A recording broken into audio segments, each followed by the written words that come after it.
Kylie, birthday mo ba? Bakit kasi may spaghetti ka? Oo nga, bakit kasi may spaghetti ka?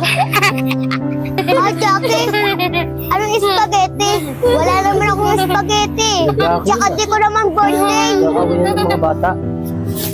Anong wala? Ayaw na nasa buhok mo. Spaghetti! Spaghetti! Spaghetti! Jackie, ayaw na naman kayo. Nang-aasar na naman kayo. Tay! Ikaw na naman, Jackie.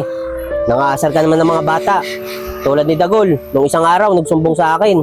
Kinuha niyo daw yung pera niya. At saka ito si Kylie, nung isang araw, kinuha niyo rin daw yung manika niya.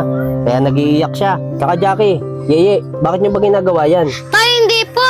Anong hindi? Kitang-kita na ng dalawang mata ko na inaaway niyo si Kylie. Saka, alam niyo ba masama yung ginagawa niyo? Tingnan niyo, magsisinungaling pa kayo. Alam niyo ba, kapatid niya na magnanakaw ang magsinungaling? Naintindihan mo ba yung sinasabi ko sa'yo, Jackie? Opo, Tay, naiintindihan ko na po. Sana po mapatawad mo ako sa mga ginagawa kong kasalanan. Tito Randy, ako din po. Sana magpatawad niyo. Yeye, Jackie, huwag kayo sa akin humingi ng tawad. Dito kayo humingi kay Kylie ng tawad. Kasi dito naman kayo may kasalanan eh. Saka kay Dagol, pag nakita niyo siya.